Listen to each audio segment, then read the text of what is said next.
जय श्री राम जी का आशीर्वाद हम सब पर बना रहे। आज हम श्री रामचरितमानस में 24वें मास पारायण का भाग 9 पढ़ेंगे। पढ़ने से पहले अपने गुरुदेव के चरणों में नमन करते हैं। भगवान शिव, माता पार्वती, श्री राम जी और सीता माता के चरणों में नमन करते हैं और हनुमान जी से प्रार्थना करते हैं कि वो पढ़ने में हमें शक्ति प्रदान करे और पढ़ने में कोई गलती हो तो हमें क्षमा करे। ओम श्री गणेशाय नमः। 24वें मास पारायण के भाग 8 का लिंक वीडियो के नीचे डिस्क्रिप्शन में दिया गया है, आप वहां से सुन सकते हैं।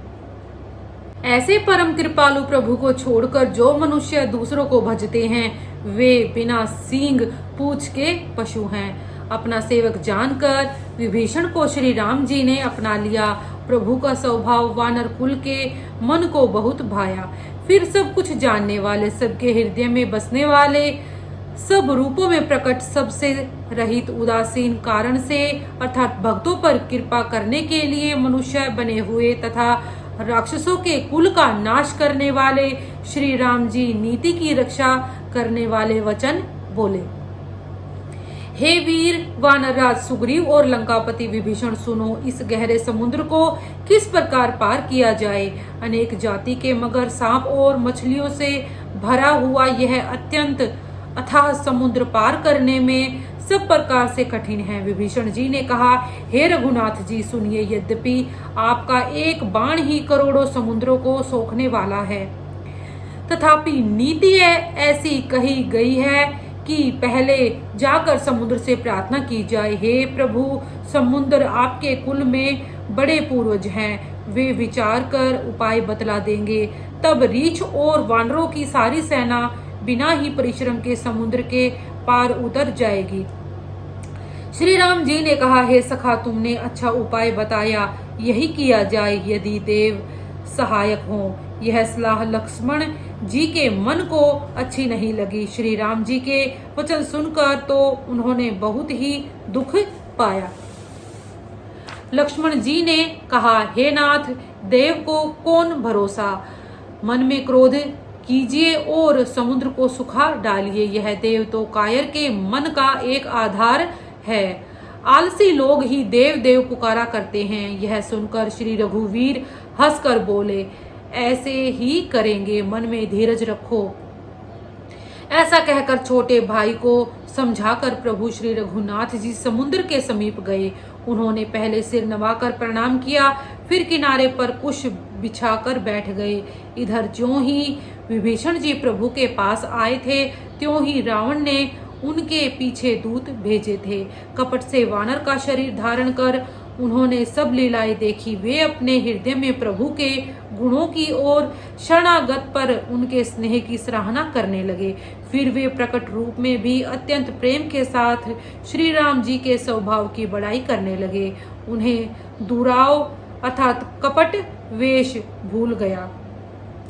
तब वानरों ने जाना कि ये शत्रु के दूत हैं और वे उन सब को बांधकर सुग्रीव के पास ले आए। सुग्रीव ने कहा, सब वानरों सुनो, राक्षसों के अंग भंग करके भेज दो। सुग्रीव के वचन सुनकर वानर दौड़े। दूतों को बांधकर उन्होंने सेना के चारों ओर घुमाया। वानर उन्हें बहुत तरह से मारने लगे। वे दीन होकर पुकारते थे, फिर भी वानरों ने उन्हें नहीं छोड़ा। तब दूतों ने पुकार कर कहा, जो हमारे नाक कान काटेगा उसे कौशलाधीश श्री राम जी की सौगंध। यह सुनकर लक्ष्मण जी ने सबको निकट बुलाया। उन्हें बड़ी दया लगी। इससे हंसकर उन्होंने राक्षसों को तुरंत ही छुड़ा दिया और उनसे कहा, रावण के हाथ में यह चिट्ठी देना और कहना, हे कुल घातक, लक्ष्मण के शब्दों को बांचो। फिर उस मूर्ख से जबानी यह मेरा उदार अर्थात कृपा से भरा हुआ संदेश कहना कि सीता जी को देकर उनसे अर्थात श्री राम जी से मिलो, नहीं तो तुम्हारा काल आ गया समझो। लक्ष्मण जी के चरणों में मस्तक नवाकर श्री राम जी के गुणों की कथा वर्णन करते हुए दूत तुरंत ही चल दिए। श्री राम जी का यश कहते हुए वे लंका में आए और उन्होंने रावण के चरणों में सिर नवाया। दशमुख रावण ने हंसकर बात पूछी, अरे शुक, अपनी कुशल क्यों नहीं कहता? फिर उस विभीषण का समाचार सुना।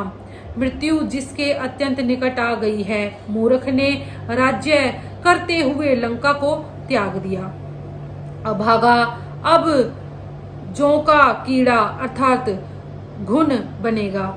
जौ के साथ जैसे घुन भी पिस जाता है, वैसे ही नर वानरों के साथ वह भी मारा जाएगा। फिर भालू और वानरों की सेना का हाल कह, जो कठिन काल की प्रेरणा से यहाँ चली आई है और जिनके जीवन का रक्षक कोमल चित वाला बेचारा समुद्र बन गया है।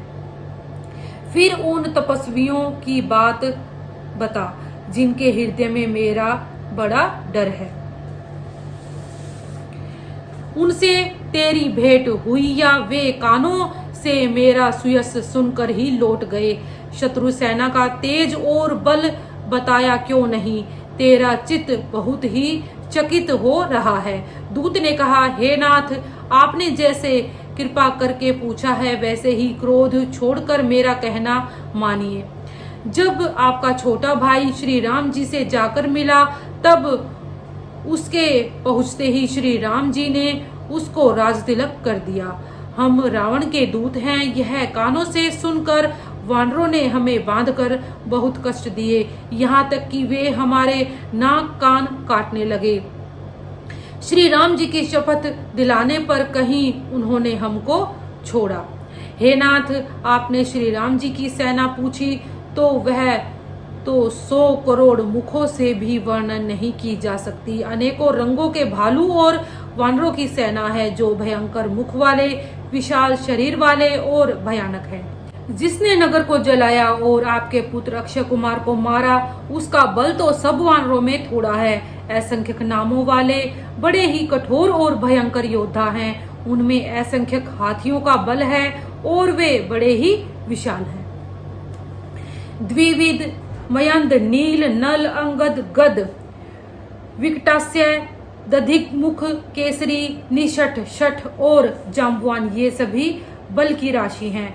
ये सब वानर बल में सुग्रीव के समान हैं और इनके जैसे 1 2 नहीं करोड़ों हैं। उन बहुत सौ को गिन ही कौन सकता है।